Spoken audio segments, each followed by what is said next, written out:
Alô a todos. Hoje eu queria te convidar para, neste começo de ano, se juntar a mim e a várias outras pessoas que acreditam na liberdade na nossa Academia Folha Política, aproveitando a promoção de começo de ano que eu estou lançando agora e que vai ser por tempo muito limitado. Com apenas R$ 336 por ano, pagando uma anuidade, portanto, de R$ 336, você tem acesso a todo o conteúdo da Academia Folha Política. Há várias aulas, vídeos, análises e especialmente ao curso de Logopolítica, que é o curso que eu dou todas as quartas-feiras na academia. O curso é um curso que visa a entender a nossa vida, os desafios da nossa vida através da política, mas com os olhos voltados para cima, com os olhos voltados para o ideal. Entender como é a horrível estrutura de poder que hoje domina o Brasil, cada vez mais domina o mundo, mas entender que não precisa ser assim, que não vai ser sempre assim, se nós conseguirmos olhar para cima e entender como o Brasil poderia ser, como o mundo poderia ser. Para isso é preciso estudar filosofia, história, entender como é que o mundo e o Brasil chegaram ao ponto em que chegaram, mas também para a gente poder recuperar o caminho perdido. O Brasil se perdeu aí à beira da estrada, mas o ideal do Brasil a gente pode recuperá-lo e a partir daí recuperar o Brasil real também. Então essa é a proposta no curso de Logopolítica, na Academia Folha Política. É uma aventura intelectual, uma aventura de conhecimento, uma aventura de construção conjunta, a qual, portanto, eu convido você a se incorporar aproveitando essa promoção, especialmente por poucos dias, agora para começar o ano. R$ 336 a anuidade, você entra para esse projeto, tá bom? Então, se quiser conhecê-lo, se quiser conhecer essa aventura, eu sugiro então que clique aqui nos links para passar a fazer parte da Academia Folha Política. Um abraço. O próprio governo russo apoiaram um golpe de Estado para criar uma nova república islâmica ali no centro da África. Vários países do centro da África estão passando para essa órbita de influência russo-islâmica, russa, e sem nenhuma liberdade, obviamente. Países que, como todos os países africanos, estão sempre lutando entre democracia e totalitarismo, estão sendo puxados para o lado do totalitarismo, na versão russa, com esse componente islâmico. Só que as pessoas começam a esquecer de novo, viram isso acontecendo, agora já estão esquecendo de novo. Então, ele coloca esse projeto do Putin na frente das pessoas.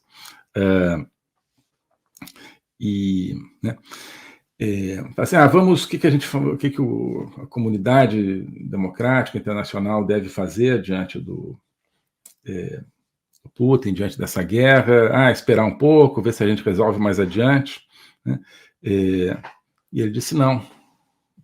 Zelensky diz não. Precisamos acabar com o Putin agora, e acabar com a estratégia do Putin agora, quando existe essa mobilização para o combate à guerra da Ucrânia, onde o mundo todo está mobilizado para ajudar a Ucrânia a se defender do Putin. O mundo todo não, né? Mas sobra do mundo livre. Isso me pareceu muito direto que ele falou. Varrer para baixo do tapete não adianta, vamos parar de varrer o Putin para baixo do tapete, ele está aí, então vamos aproveitar agora, onde existe uma clara situação de agressão, uma clara situação de invasão, uma clara situação de imperialismo, vamos aproveitar agora para não simplesmente deter as tropas do Putin no ponto em que eles já conseguiram invadir da Ucrânia, mas para acabar com o Putin, não como pessoa, não sei se ele quer matar o sujeito, mas acabar com a estratégia do Putin, acabar com o putinismo, acabar com essa forma de exercer o poder e de expandir o poder. E nisso, a gente precisa, acho que, cada vez mais estudar no Brasil como é o sistema de poder na Rússia, porque o nosso está ficando muito parecido. O nosso sistema de poder do corruptariado, a ditadura do corruptariado, eu acho que ela se parece mais, ela se modela mais na Rússia de Putin do que exatamente na China do Partido Comunista Chinês, que é tudo muito ajeitadinho, né? O Brasil é mais bagunçado, assim como a Rússia também. A Rússia é um paradigma mais próximo, onde você tem uma falsa democracia, cada 4 anos ou 6 anos tem eleição presidencial na Rússia, né? Você tem partidos políticos, você tem imprensa, então é diferente nominalmente da China.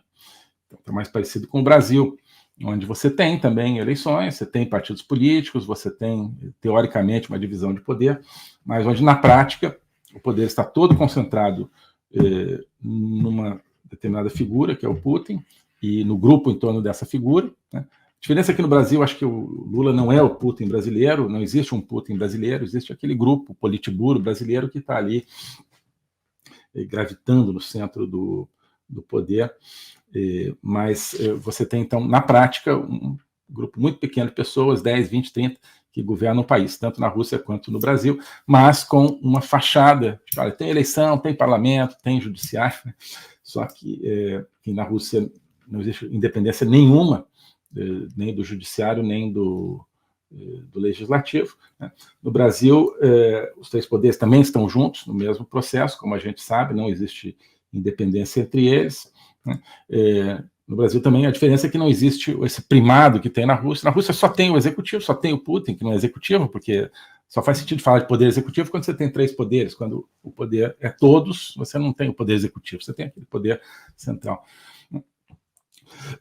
No Brasil, não existe essa centralidade, né, do que seria, então, o executivo, nem mesmo do Supremo, nem mesmo do Legislativo. Existe o triângulo em que a bola está sempre rodando entre eles. Mas o fato de que as instituições são de fachada nos coloca muito próximos. E a corrupção, né, que é o sistema de poder permanente na Rússia e no Brasil. Na Rússia parece que qualquer transação econômica a partir do equivalente a 20 milhões de dólares, isso antes da guerra na Ucrânia. Agora, não sei se no período de guerra seja um pouco diferente, mas assim que era na Rússia. Na Rússia de Putin. Qualquer transação nessa faixa de 20 milhões de dólares para cima passa pela mesa do Putin. Então, né, qualquer empresa que vai ser aberta, que vai ser fechada, qualquer acordo de uma empresa que vai dar um empréstimo para outra, um banco que vai dar um empréstimo para uma empresa que está falindo, ou alguém que quer vender suas propriedades na Rússia para ir para o exterior, isso tem que passar pela mesa do Putin, né? E pode ser autorizado ou não. Então, digamos, tem um empresário lá que tem um negócio, sei lá, de uns 40 milhões de dólares, ou seja, muito para nós, mas não é uma empresa tão grande assim, e que não está gostando do ambiente de negócio na Rússia. Ele resolve, então, vender. Estou falando do cenário antes da guerra, hoje seria mais complicado ainda, mas ele resolve vender. Então, né, se fosse um mercado normal, ele, né, encontra compradores para suas ações ou para a sua própria empresa, vende pelo preço que ele conseguir e, né, transfere aquele dinheiro e vai embora para o exterior. Na Rússia não é assim, não. Não, né? Então, se esse cara não está gostando, porque ele é meu inimigo, ele é inimigo político do meu aliado lá em Novosibirsk, não sei o quê, então ele não vai vender coisa dele por 20 bilhões, nem por 30 milhões, nem por 30, não. Né? Não vai ser realizada essa operação, ele vai ter que ficar lá bonitinho, né? E se ele resolver ir adiante e vender esse dinheiro, ele vai ser preso sob a alegação, né, de que cometeu alguma fraude ou que foi contra o Estado Democrático de Direito, alguma coisa. Né?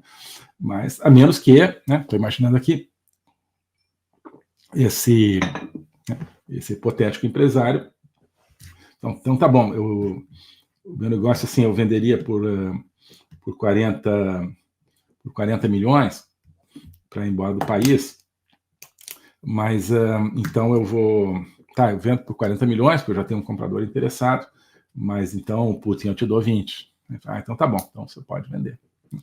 Então, é o tipo de coisa que acontece na Rússia, é assim que funciona. No Brasil, a gente pode imaginar que cada vez mais está chegando dessa maneira. Acho que a Rússia está muito melhor estudada do que o Brasil. Por quê? Porque existem ainda, e ao longo dos últimos 20, 30 anos, existiram muitos jornalistas, tanto russos quanto ocidentais, que se especializaram em Rússia, investigativos, que moraram na Rússia e tentaram entender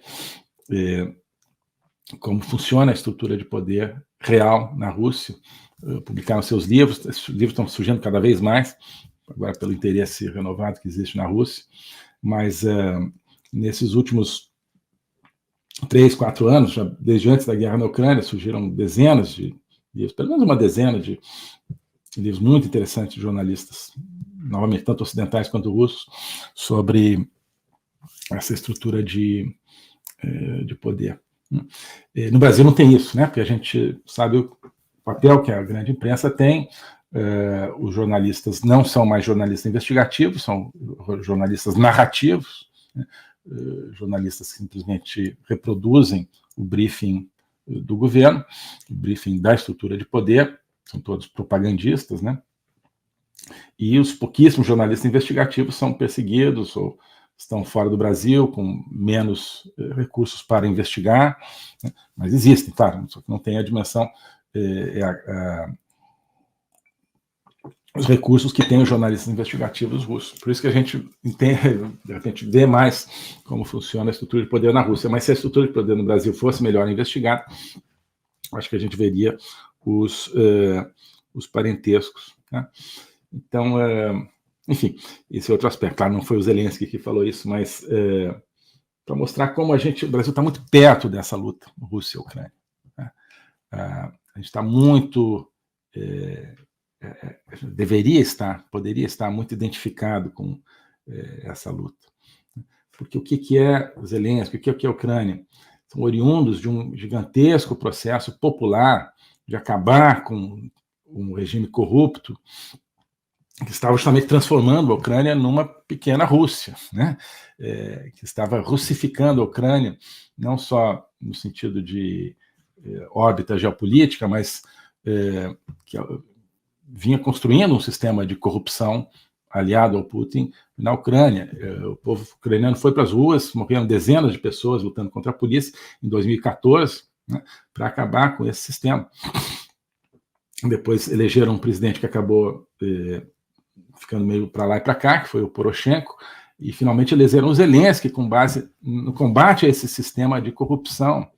Então, o Brasil está lá, o povo brasileiro, de certa forma, está lá, representado por esse movimento que levou, né, Zelensky à presidência e pela resistência deles contra o Putin. Quer dizer, o que eles podem perder não é só o território, é serem forçados a se tornarem uma república do corruptariado lá também, né? Então, nós estamos muito presentes ali. Estamos muito presentes ali naquele cenário, né? Ele faz muita diferença para o Brasil. O globalismo existe, é uma coisa concreta. Ele é composto pelo Great Reset do Fórum Econômico Mundial, pelo projeto hegemônico da China, pelo programa de manipulação e conquista da América do Sul pelo Foro de São Paulo e outros elementos. E esses elementos eles atuam uns em benefício dos outros, sempre, principalmente através do controle da linguagem, porque o controle da linguagem é o controle do nosso pensamento. Então nós estamos tendo o nosso pensamento reprogramado, e essa reprogramação vai contra a nossa liberdade, vai contra a essência do ser humano. Isso é o globalismo. Com base nesse estudo, nessa experiência, é que eu criei o curso de Logopolítica. Toda semana eu dou aulas sobre geopolítica, literatura, filosofia, cultura de um modo geral, tudo isso em conjunto formando um espaço de conhecimento que eu denomino a logopolítica, para nós não apenas entendermos a ameaça do globalismo, mas podermos nos contrapor a ela. Se você quiser entrar nesse projeto de conhecer o globalismo e enfrentar o globalismo, clique aqui